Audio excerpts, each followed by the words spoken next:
Hey everybody, this is Carl back again for another spoiler review for season 3 of X-Men Evolution. I want to try to get through the last season because there's only 9 episodes in that anyway. So I want to get through that fairly quickly. Excuse me.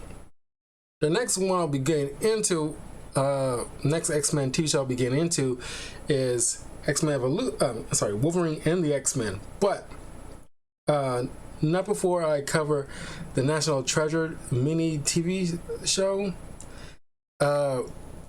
To coincide with my National Treasure reviews that I'll be covering for Independence Day month. So, because I want to get my thoughts on that, but I started to bring you up to speed on what's going on with that. But now we're in with the what's the word for that? The penultimate end of the series. I didn't even realize it's only been 4 seasons. Wow, it's always seemed longer as a kid.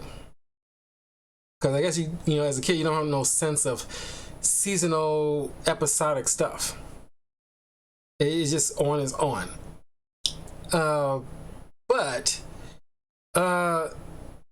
here everything's all out in the open. Oh, before you even get into it, please like and subscribe, hit the notification bell if you're watching this on YouTube.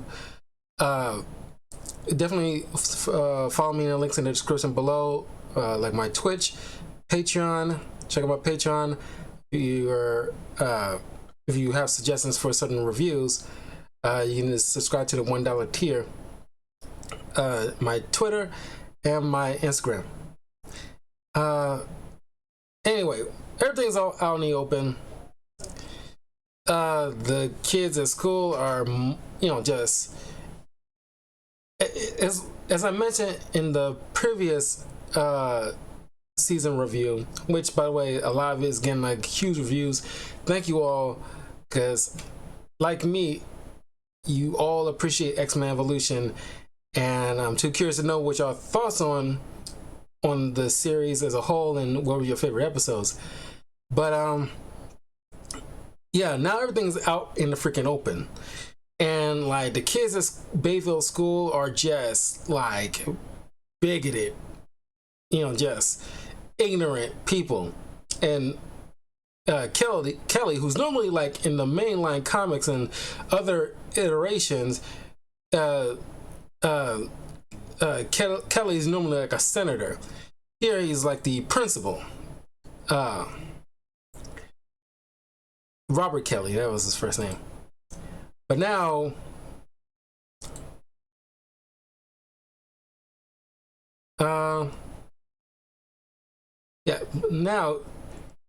he is like doing everything he can to like legally have a reason to expel mutants from the school, even though they're on their last year at this point, and by the end of the season they're on the end of their reaching that point of graduation.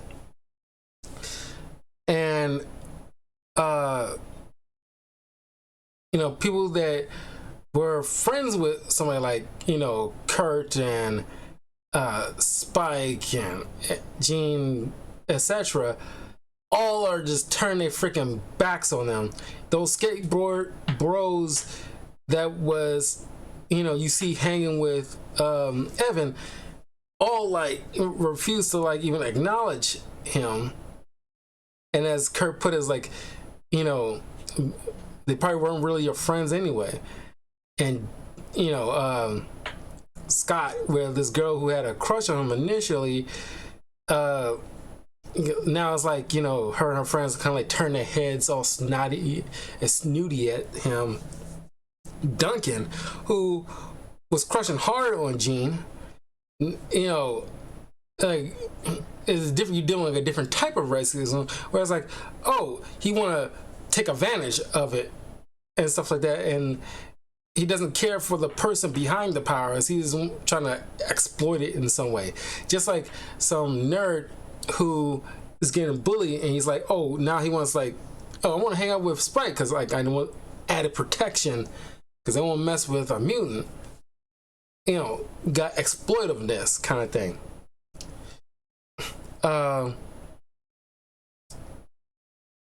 So now, thanks to Jean, who, because it's kind of like, I understand where Professor has come from. It's like we can't give them a reason to be any more bigoted than they already are. So try to keep your powers in check while you're at school. Don't lash out. Like just try to like mind your p's and q's. Don't give them any reason. Even though what they did is just really scummy, but it's no different from anybody who's been marginalized and have to go out to school or other kind of institutions just to live and do your daily routine. And it's like, okay, don't lash out, don't give them an excuse because they want an excuse to expel you or do anything harm to you because like, oh, see how they are, because like they're really monsters and blah blah blah. We all seen that and know that tired story. So Kelly tried to get the Brotherhood to come to school because he knows they will act out, and they know how antagonistic towards Scott and the others are, how they are towards them. As soon as like Blob or the others starts acting up, this will ignite a fire under their butt to try to fight back. But as trying to get them and Duncan to try to like have it out in the parking lot while Professor Xavier and Jean are in the auditorium. Jean's probably trying to plead their case to allow mutants to attend school. And it's a beautiful speech because, like she points out, like, we all carry the gene. It only depends on who or when it will manifest. And like she points out, one of your kids or your grandkids or your great-grandkids will eventually be a mutant. It's random, but it will more than likely happen at some point. And like, you'll do everything for your kids. That's the job of a parent. But would you love your kid any less? Because you'll want to do everything you can to protect them from anything that will cause them harm. But while outside, the X-Men are trying to, stop the Brotherhood without using their powers. And it's a monumental, or I won't say monumental, but it's like a cool thing to see where, how capable they are without their powers. And what the X-Men stand for, it's not because of what they can do, it's who they are underneath all that. And it shows who the Brotherhood they are. And this is the moment where like both Duncan and Lance, finally Jean and Kitty realize, okay, we can't even take you seriously even as a friend, let alone somebody as a potential love interest, because Lance is just like, Duncan is just like a glorified jock bully dude that only cares about himself or his image and just want arm candy near him. But then you got Lance, who I'm a mutant, I'm better than all these guys, and like I want to be with you, Kitty, I want you by my side. But it's like she taking a hard stance on the other end, where it's like I can't support you hurting people, innocent people, just because you can, or they make you feel some type of way doesn't give you a right to then lash out and hurt them uh, uh, without the caveat of self-defense. So, after saving a bunch of people, this, changes the vote on allowing the mutant students to attend school. But it doesn't change the fact that there's going to be people who look at them as something as other.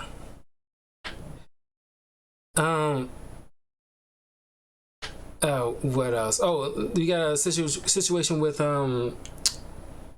Evan, as his powers are starting to kind of enhance, going through probably a secondary mutation is not in his control, and he's not confiding into Professor or anybody else. He just want to, he doesn't want it to change anything. He's a teenager. He's he want to just deal with himself, or doesn't feel comfortable, confiding in anyone. It's, I wouldn't say it's an ignorant teenage thing to do, but it's just a teenager thing to do in general. You don't want to tell your, familial relatives every little thing that is going on with you. Hell, it's not even a teenager thing. It's just people in general. It's there's only a certain amount of people you're super honest with. But his spikes are coming out, more excessively, and he's having a harder and harder to manage it or keep it under control. Now it's it's more armadillo-like at the end of it all. Because I still remember, it still kind of burned in my brain after so many years, that towards the tail end of the series, you see Spike show up, and he's more like an armadillo kind of situation going on with him. But the Morlocks show up, and they're trying to stop this drinks, sports drink company who's endorsing this X game thing, and this sports drink turns out to be hazardous to mutants by kind of messing with their powers a bit. And after the X-Men help the Morlocks stop this, Spike then ends up joining the Morlocks at the end of it all. And it's you don't want to talk with your parents about this. You're just living in a sewer. It's pretty much like the Ninja Turtles at this point. And I get it. It's at this point, you didn't even try to speak with Xavier to try to, okay, how can I manage this? Because I managed it well before, but it's technically a secondary mutation. You can learn how to control it in a better way, where you don't have to worry about walking the street, with, like a what's that dinosaur with with middle place, Stegosaurus. You don't have to walk around looking like a Stegosaurus. I thought that was kind of weird of Evan, but Evan's as well as I do like him, but other times it seems like got a it's hard to put into words, but it's most times he's a cool concept, cool original character for X-Men Evolution, but sometimes he just appears as a not whiny, but just attitude, and it's there's no point where you think you can, there's moments where he felt he's maturing after the whole situation with helping Hank McCoy control his bestial side with quoting Shakespeare and everything like that. You thought, as Storm put it in one point, is I thought I was reaching him. I was man, well, I thought everybody was reaching him too, but he's always been a stubborn idiot. Uh, what else? Um,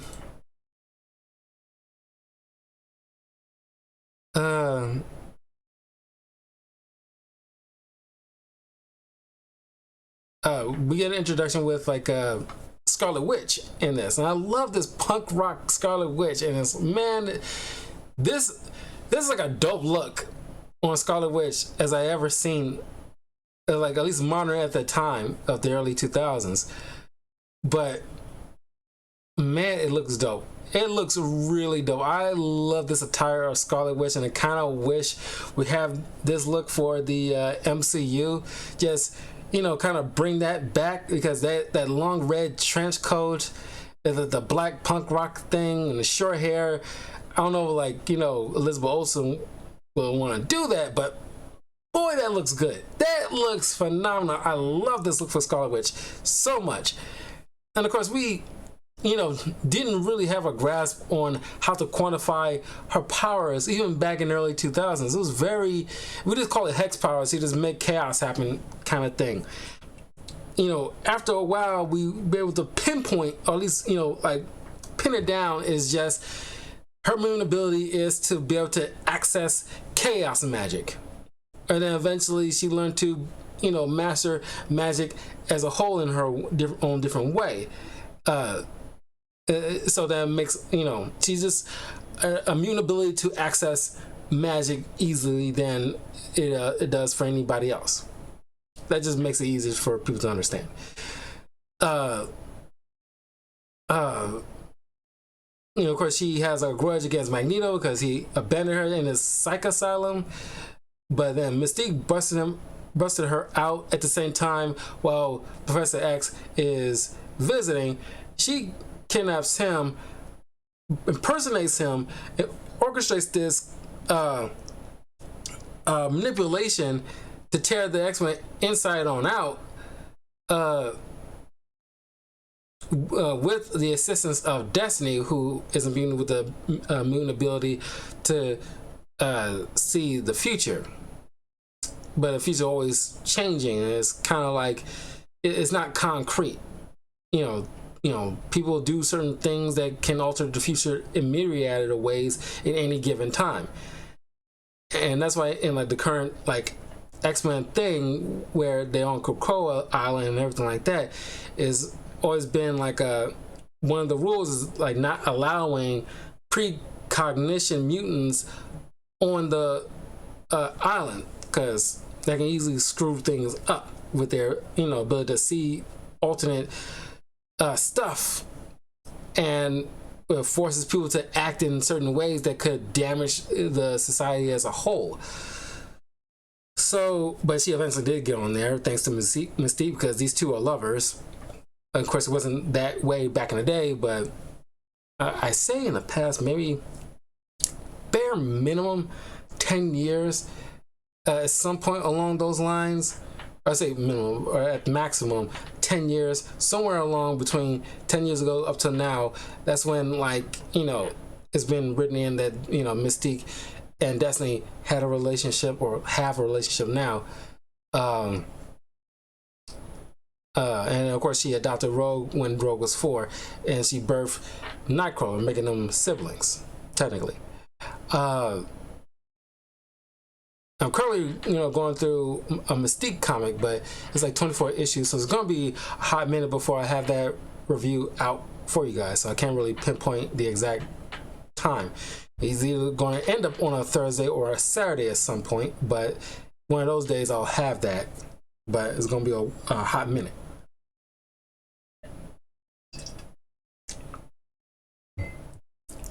So,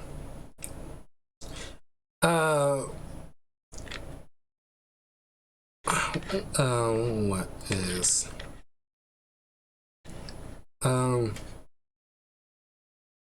oh yeah, Scarlet Witch, she's on the hunt for Magneto for leaving her there, and the X-Men are in a kerfuffle where they Scott is like want to know what happened, because apparently like Xavier is acting weird, but then it turns out that Mystique was manipulating things on the inside out, getting Scarlet Witch on the Brotherhood, and then like forcing them to team up to stop Magneto.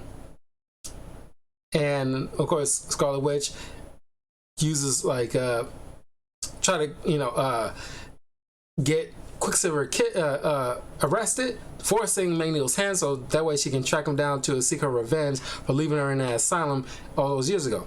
But then, thanks to one of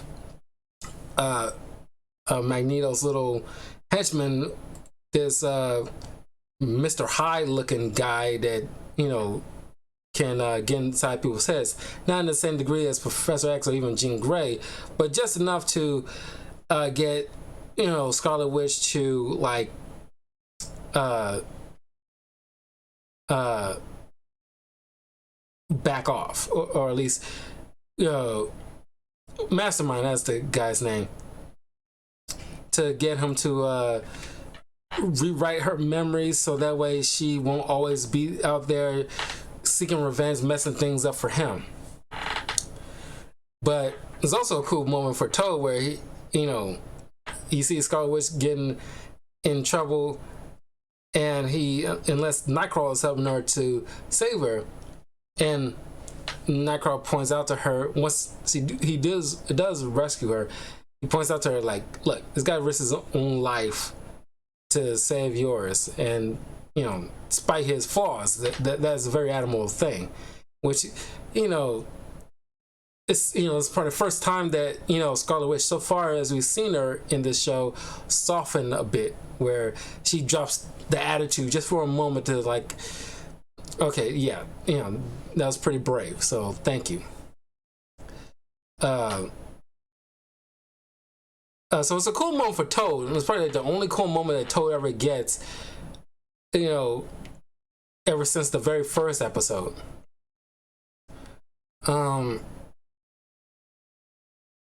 And you get to see Toad's, like, at one point, Scarlet Witch recruits Toad in order to, like, find out if Magneto did die from that Sentinel seemingly falling on top of them.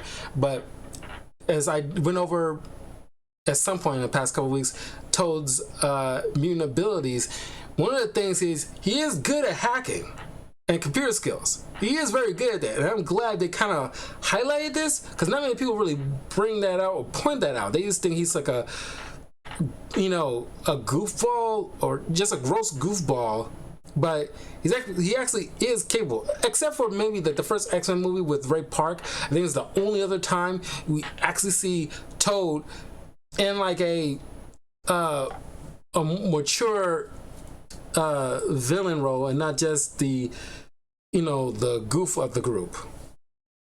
And of course, he does act a goofy where he's like doing that dance thing and messing around, but he has some level of intelligence, and you get to see that here where he's going on the computers and slowing down just to see that Quicksilver save Magneto at a split second.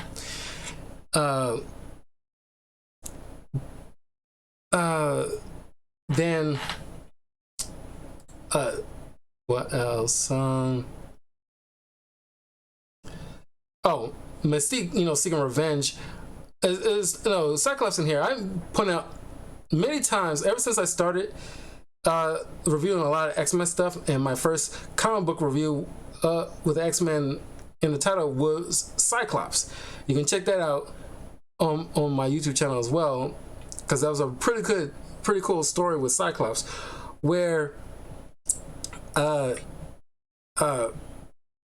Cyclops is a pretty damn good superhero, and people really shit on him because everybody thinks he's a stick in the mud and is not very charismatic leader, or he does dumb stuff, or blah blah blah. He's flawed. Sure, there's like some moments where he's less than heroic from time to time, but many heroes go through that from time to time. There's plenty of times Spider-Man does some things that is not ideal for what a superhero will do in general, but definitely not what you would think from Spider-Man. But that's what makes him endearing, when he has that shift back into the side of the angels. Cyclops has those moments too. They're not perfect. Even Captain America is not perfect.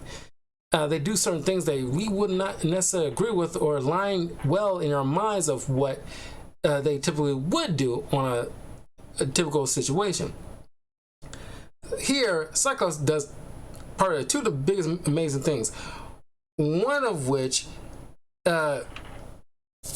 is these are amazing things, but just have like moments. One of which where Mystique breaks out of Air 51 after Cyclops leaves her behind after she manipulated all of them and impersonated Professor X and hidden him away somewhere, which we later find out is in Juggernaut's containment unit, and having Juggernaut roaming around, which I'm surprised that nobody figured out that a giant guy in a red costume and haven't been alerted the authorities, which is weird.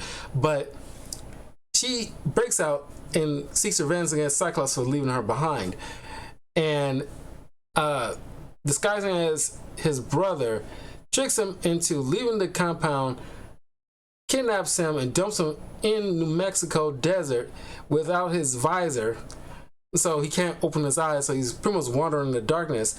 Anytime he opens his eyes, he can see, but it'll be only briefly, but nobody be around to help. Luckily, because of the big light show he puts on, and because some wolves were chasing after him and he has to fight them off, some guys working like a power line or something like that nearby sees it, rescues him from the wolves, brings him to the hospital, and Cyclops gets out of there after a doctor forces him to open up his eye to try to check on him, and he blasts the roof off. So he runs out, still like trying to get help in some manner, but thanks to Jean, who is so psychically in tune with Scott, gets the other X-Men to help find him once they pinpoint he's in Mexico. So they fly there, and thanks to Jean, and you see a moment where Cyclops, utilizing the darkness when they're in like this kind of underground area underneath a warehouse, utilize the darkness in order to mess with Mystique, because now she can't see. And Cyclops has some experience being able to have to get used to maneuvering around in the event he cannot see, and he managed to hold her off long enough for Jean to show up and pulverize Mystique. The second time you see like an awesome moment with Cyclops, which I always bring up whenever anybody talking about how lame Cyclops is, because he's not lame. You let your biases kind of affect your judgment on a particular character. By all rights, is pretty dope if you give him a chance, or understand that the way a writer writes Scott, like if he's written boring, he might seem boring to you. And like I pointed out in my review of each season of like the 90s X-Men stuff, sure, I can see where people come from, because he's written like a stick in the mud leader, but no, he's a responsible leader. He's not, like I said, he's not that too dissimilar to somebody like Captain America. He just still flawed. Here, after they Storm and Beast go to the UN to plead their case for mutants, because everywhere they're being hunted and marginalized and mocked by normal people, because they happen to look different or do different things, and that's just horrible. And it's caught on news cameras that Juggernaut is like about to tear up a dam, and the X-Men show up, and finally Scott is like, finally, okay, when like Wolverine is like having like a back and forth with Scott. It's like, we've been trained for this. We're going to, do things the way we was trained to do, and it's time to, finally we, take what we learned from all those years in the Danger Room and put them to use at this point. You can't treat us like kids anymore. And so finally, Scott is taking leadership and bringing the fight to Juggernaut, not realizing cameras are rolling because the newspapers are following Juggernaut's destruction. And you see them just like, and Bobby Drake is finally, because since Spike is gone, you finally get Bobby Drake on the team, kind of, because they originally want Bobby Drake on there, but they need like some diversity, not in like a ham-fisted, checking a box kind of way, but like organically weaving in Evan for a specific purpose, and it still makes sense and it was still fun. But since he's gone to the Morlocks, they finally roped in. Well, they roped in Magma, Berserker, Bobby, and Multiple Man, and swap them in and out every so often. But Bobby Drake pretty much took that role now, and he's helping out, and they're doing that thing to put a stop to Juggernaut's destruction. And Cyclops, finally, like, starts blasting at him, and Juggernaut's like, "You can't like stop me," like, and then like, Cyclops is like, "You think you could take it, big man?" Then he, like, it's like, Juggernaut's like, "I'm raw power," and like, Scott's like, "You want it raw, big man?" Phrasing. He takes off his visor and just unloads all of his beam power on the Juggernaut. Of course, it doesn't stop him, but there's like a brief moment where he is like staggered back because the sheer force of Scott's optic blast is devastating. I mean, most people won't withstand that level of force that's being pushed out, because normally Scott, minimizes that for like safety reasons. But just to get those moments where he's just like purposely unloading on somebody. It's kind of like seeing like Superman going all out on Darkseid in like, in Justice League Unlimited, when Darkseid is, trying to take over Earth, and Superman goes at him, and there's like a line that always stuck with me. Like, Superman says like, "I feel like I'm living in a world made of cardboard. So you try to be careful not to break something or break someone. But you can take it, can you, big man? What we have here is the perfect opportunity to show you just how powerful I really am." And just goes full tilt. And you see like a moment like that with Scott, where it's like, oh, Juggernaut can take it. So I can release all the safety mechanisms and just unload on this guy. And you see like this awesome raw power that is Cyclops. So he's not lame. I always loved that. Of course, Juggernaut, puts his hand over his face just so he can stop with the eye beams. But then here comes the other X-Men just, coming at him, and just finally stops the Juggernaut. Of course, he gets away after Bobby freezes him solid and they toss him into the ocean. But this shows the public, why the X-Men exist and what they're trained to do. But still doesn't stop everybody from not just, being racist to them. They just stop hunting them or hurting them outwardly, at the very least. Because that was an awesome episode. That was my favorite episode, honestly, just to see that Cyclops is just like, giving him his moment and showing that he, this character is not lame if you're writing him correctly. That goes the same with any comic book character. What else?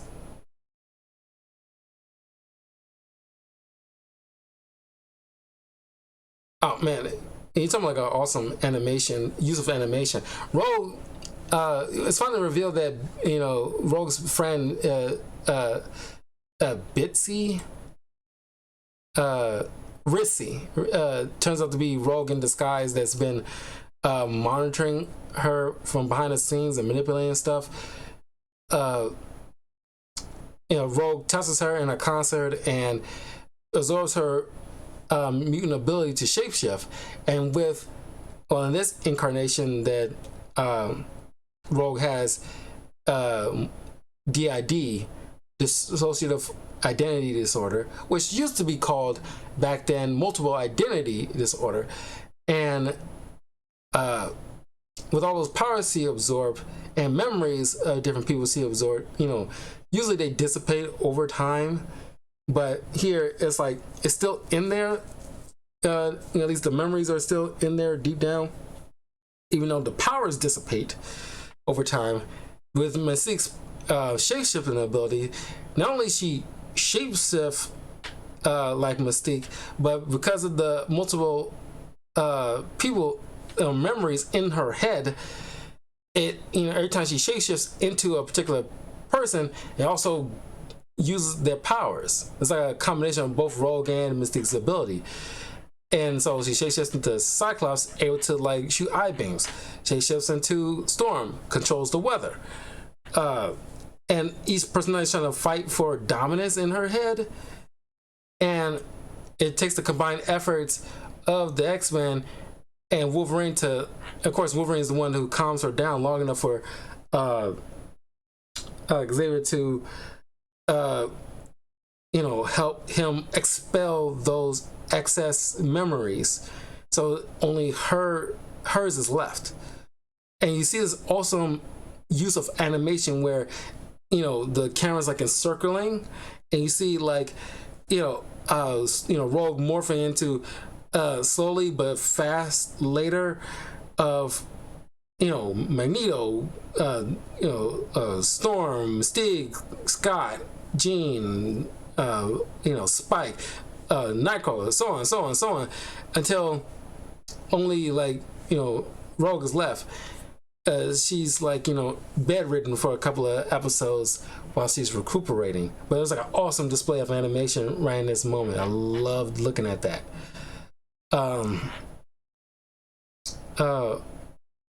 Speaking of those kids mocking the X-Men as they go into school, the girl that Nightcrawler's girlfriend already knew he was a mutant and she was still with him and everything like that. She is kind of mad at him because of his realistic look and everything, because to the outside world they think, oh, this blue furry guy is kind of like his secret identity. It's like, oh, like nobody knows that Kurt is that blue furry creature that was fighting with the X-Men. So he can still use his image reducer to play at being just a regular normal person. And this kind of puts the girlfriend off, this puts his friends off. It's like, oh, so you're ashamed at this point, because it's kind of like the same like a person of color trying to fit in by pretending to either be white because he can pass, or or just, well, I guess it will be kind of like that. We're just like, oh, I'm lighter enough to pass as a white person, so I don't have to be mocked. I can do this, that, and the other. As a matter of fact, it reminds me of my first Luke Cage comic that I reviewed, where one of the bad guys, because it was like a Luke Cage noir in the noir universe, there's like a bad guy in that where it's like, because Luke Cage figured out that he was actually black and he's kind of playing at being white so he can be in these social scenes, high society, blah, blah, blah. It's almost in the same vein where it's like, I just want to be able to do certain things because, like, at least y'all don't look like a demon, because I'll be probably getting the worst than any one of you guys, because I won't be able to even walk in the school halls at least you guys still can. But is when things, really turn pear shaped going towards the graduation, where it's like, everything's all out and about, where it's like, okay, now it's like I gotta help people. But that was a moment for Kurt where it's like you kind of understand where it's like, where he's coming from, but at the same time it's like, dude, it's like you just like, you're like forgetting who your friends are because you just want to be normal so bad. But that was an awesome moment though for Kurt. But then episode 9, Under Lock and Key, probably like one of the best ones, because honestly, it's after like Mesmero's, unlocking this door because he's stealing something from Angel's company, because Angel make a return, and he's trying to assemble this spider mechanism statue thing, and he's Mesmero's manipulating Gambit in order to steal, because he's an expert thief. He's stealing from Angel, and after Magneto, then eventually Professor X realized what Mesmero was up to, and assembling this spider energy creature to because it has something to do with Apocalypse. And they slowly starting to understand like where Apocalypse is coming from and what he's all about, because he's one of the first mutants. Well, at least first documented mutants. Because I'm pretty sure mutants always been a thing, but it's the first time it was actually like kind of recorded in history. It being like, he's the most powerful. Because like if you want to know about a little bit in like where mutants, how they even came to be in the first place, it's around the same time where the Celestials bring about like the Eternals and the Deviants, and then there was like humans also in the world that the Eternals was supposed to be protecting, or at least was supposed to protect on Earth, not necessarily humans, but it's kind of by happenstance had to protect them. But they were, some of the humans were experimented on. Then later on in future generations, the mutant gene were slowly but surely starting to spike up in random humans down the line, which later in the present time will form, like the X-Men and Brotherhood and so forth. So technically, Insub Manor Apocalypse isn't, I don't know, you wouldn't really, personally I wouldn't even call him like the first mutant. I'm pretty sure the first mutant, whoever was the first one to spike up after some of them humans, early humans were evolving in some manner at some point down the line. It's just Apocalypse was the most notable one. And he was the most powerful. That would be more accurate. Then you got like Submariner, who's also a mutant too. The second person of high note to manifest mutant abilities in history, or Marvel history. Just to show you, because they need to put that in like Marvel Comics at some point or another, where it's like, okay, all this people have been marginalizing mutants. Okay, you already know that's the Eternals are a thing. So it's like Eternals can like bring out, well, like the mutants y'all hate so much, they are human. It's just our gods manipulated some of them, their DNA. So that's how you end up with mutants. So, it's technically their fault, by extension our fault, but, their thing because of us or our God. So, there you go. At no point they even bothered to like bring that up, and that would really probably shape or twist, the mindset of a lot of people, and of course, calling the question, with like, certain, religious groups or not just political or scientific community, but it's just like that would really change the game if they just outwardly say like, hey, the Celestials manipulated some of you guys in your early stages of evolution way back when, and that's why some of y'all are mutants now. So There you go. So the brother and the X-Men try to stop this energy spider because Magneto is the only one who has the power to do it, because the mechanism inside this energy being is mechanical but still powerful. But if he exerts himself, he managed to destroy it. But Xavier didn't want to destroy it, but it was later found out that this is a guardian, because Mesmer manipulated Magneto because he wanted him to destroy this thing, because he was the only one powerful enough to do it. But the spider thing was on a mission to go to a destination where Apocalypse was and guard that spot to prevent him from escaping, because that spider is the only one, because that's how all these X-Men and Brotherhood having a hard time stopping this thing, because they thought it was, something like a bad thing. But no, it was, supposed to stop Apocalypse, anybody who's trying to release him. So Magneto ended up doing something that Mesmer wanted. But that's not why I really like this episode. What I really like this episode is the first time we actually get the original members, the original members of the X-Men in this episode, where you got Scott, Jean, Beast, Iceman, Angel, the original 5.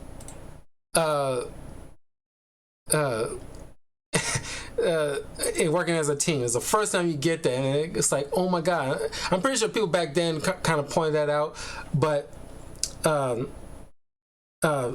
looking back on that, it's like, oh my god, that is the original cast. It wasn't until halfway through the episode when it kind of dawned on me, like, wait a minute, this is the original cast.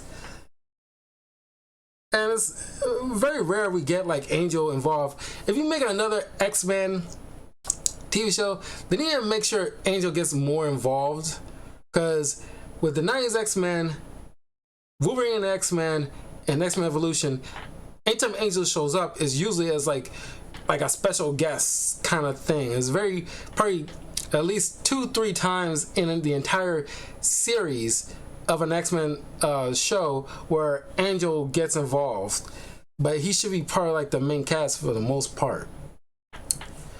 But I guess his powers are not so fantastical. I won't say he just flies, but he's definitely a better flyer than Storm, depending on, because I went over when I did my Angel comic spoiler review, which you can find on my YouTube channel, and I went over his powers. He's, if you look up his powers, it's more than just flight. It's if you run in a particular way, he can be a devastating person in the air. But then you get this little one-off episode. It's kind of like a break in between, where it's like some of the X-Men members are going on this cruise, and you learn a little bit about Magma, who, like, a weakness of hers is that like she has to be on dry land, because out at sea, which I don't know why she decides to go on a cruise. Of course, she probably didn't know, because it's like a shock to her. But it's just like a person whose powers, manifest when she's manipulating the earth and magma. You'd think like it's probably not ideal to put her out on a boat in the middle of the ocean. But they're trying to enjoy themselves, essentially be on vacation, because after being mocked and hated on back home, they just wanted some peace and tranquility. But they're trying to be under the radar. But of course, like Boom Boom and like Bobby, they all like, not on purpose, but they're just trying to like enjoy themselves. Of course, they being around obnoxious people. Like this one woman was acting like a total Karen before it was being like a thing, where she's like, excuse me, well, I should say rich asshole. Like, excuse me, I ordered like a poached egg, and you think this is poached? And then of course like Boom Boom is like, oh my god, this bitch. So she just lights up one of her boom boom bombs, tosses it on her plate, and causes it to explode, causing the food to splatter on her face. She caused like a domino effect, knocking a person's serving tray, carrying like lit up food or whatever. You know, certain foods, you know, gets all amazing if like a server kind of lights it up and it goes covered in flame and looks extravagant. It falls on like a table, it lights up on fire. Jean has to use her powers to lift up like a tank full of lobster and pour a little bit of the water on top of the table, which infuriates Storm, who's, you know, chaperoning. But it's like at this point, these kids are about to be in college, so it's like I don't know if you need like a chaperone anymore. But anyway, she gets infuriated because now everybody knows they're mutants, and now everybody's mocking them behind their back or whatever. But once they land on the this island, so they can dock because the storm is about to come and don't want to get lost at sea for safety reasons. But they save some islanders from an active volcano that's shaking things up. They are praised as heroes, which is like so foreign to them because like ever since, you know, their mutants were outed, you know, they just got us, you know, despite them doing heroic things, they're just mocked and ignored and hated on. Now they're getting praised and as heroes, like they, you know, treated like they should be doing when they save people.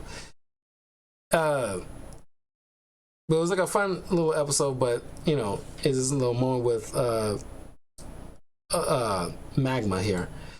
But then you get an introduction of X-23, who, you know, is after Wolverine and systematically, I won't say systematically, but like managed to take out most of the like X-Men except Wolverine, who upon learning from Shield, like Nick Fury and this doctor Deborah Reisman, who explains that they cloned Wolverine to try to, because she want to work for Hydra, because not because she believe in their stances, that, you know, as a scientist she want to be able to push certain boundaries that, you know, most other governments would restrict her on. But you know, she man, she should, I want to say she should be arrested, but it's like, God, you're just, well, she's not awful where she's like, you know, praising him, but she's like legit worried about her. But it's just that you just mad because you couldn't control her or something like that, as Wolverine puts it. But X-23 is on hunt for Wolverine because she thinks like, oh, because she couldn't have like a normal childhood because of what she became, because out of directly from him. But he managed to reach her, and in this moment he come to realize, because in the past when he's training the X-Men kids, he's kind of putting, because nobody likes Wolverine's training, is very like hardcore, but he learns that, you know, they will grow up eventually, but until then, right now, you gotta sometimes allow these kids to be kids. And he, you know, starts putting them through, you know, a dodgeball session. So it was a nice little moment with Wolverine, you know, learning a lesson, you know, and growing as a person. Where it's like not everything is like a battle. But then it comes to the last two-parter where Mesmero somehow at some point hypnotizes Rogue, and she starts going into, you know, absorbing a bit of the X-Men, but you don't see that really, but I guess it's still latent, I guess, I don't know. But then she sneaks into the Brotherhood house, swipes some of their powers, goes to Magneto's hideout, swipes some of their powers, so it can be combined as one. So Mystique and him can lead Rogue into Sabinora's tomb to have him absorb her power to reinvigorate him. Of course, Mystique is only being manipulated, of course, but the Brotherhood, Magneto and his team, and the X-Men team up in order to put a stop to Mesmero's machinations, but they end up failing. And Apocalypse, easily, like with a wave of his hands, he like force pushes all the mutants away, gets into this like pyramid-like ship thing, and disappears. And now the real battle begins, as Xavier points out. But yeah, I mean, this is like really like it's taking like a massive. This is like a massive deal right now, where these in the X-Men, the Brotherhood now trying to, because this is the first time Wolverine and Sabretooth is trying to like team up, but begrudgingly. And Gambit has to like muzzle both of them. It's like it's kind of funny. But yeah, I mean, this is a great season. Honestly, this is a really great season. I have my few favorite episodes. There's a couple that you probably really didn't need, but I guess they had the episode with them being on the cruise, kind of like a fun break in between all the seriousness. So sometimes filler episodes are needed for those kind of things, where you gotta kind of break up like the self-serious moments, because X-Men is it's kind of like a soap opera, and every once in a while you need like those kind of jokey moments in order to take a break from the seriousness, because you don't want to get like all you don't want to lose the fun out of the X-Men. But anyway, next season will come up fairly soon for the spoiler review, because it's only 9 episodes, so I'll get through it fairly quickly. Then after I deal with the spoiler review for the National Treasure TV miniseries, I'll get back to the X-Men TV show with Wolverine and the X-Men, which I can't remember how many seasons of those. Once I'm done with that, then it's the last 2 TV shows will be like the anime stuff, like like I did like a spoiler review of the Iron Man anime season. Later this Halloween, I'll do the Blade anime season and review that along with the first 2 movies. But I'll review like the Wolverine anime, and then to wrap up the X-Men TV shows will be the X-Men anime after that.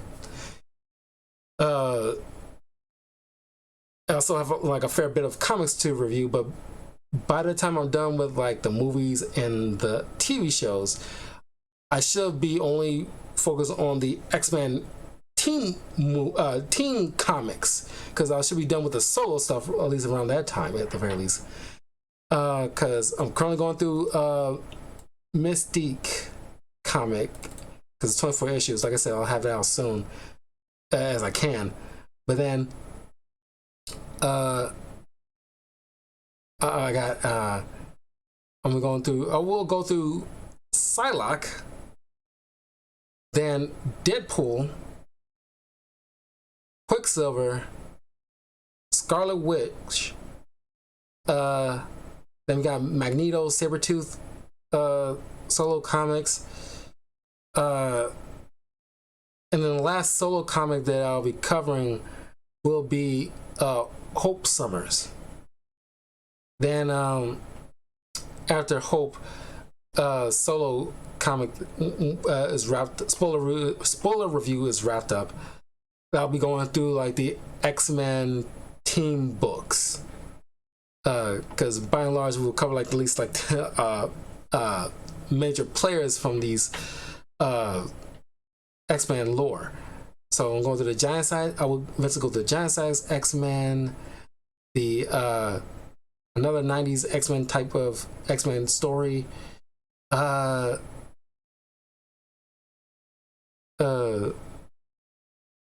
know, of course, you got those iconic stuff like Age of Apocalypse, Days of Future Past, House of M, X-Men Onslaught,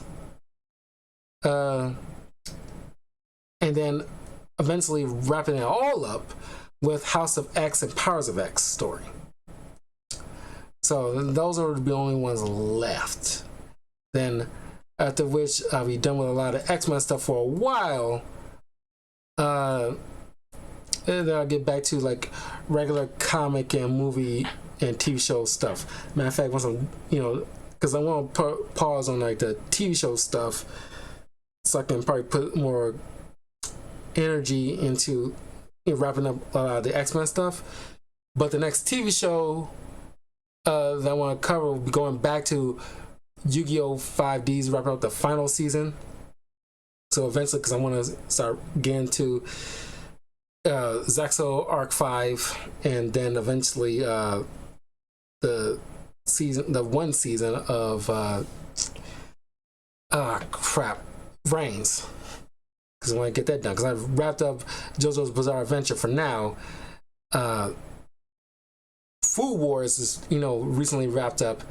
It's only did 5 seasons. I want to get through those. As a matter of fact, I want to go back to Duel Masters again because I figure like matter of fact, now I'm thinking about it, what I should do is just instead of hopping and skipping back and forth for like go from Yu-Gi-Oh! One season then go to another show and flip-flop eventually like I've been doing, I might as well just this last season of 5Ds, I'll power through that and then go through all of Yu-Gi-Oh! Zexo, all of Arc 5 and Reigns, and just wrap up Yu-Gi-Oh! In one go. That's what I should do instead of like going back and forth.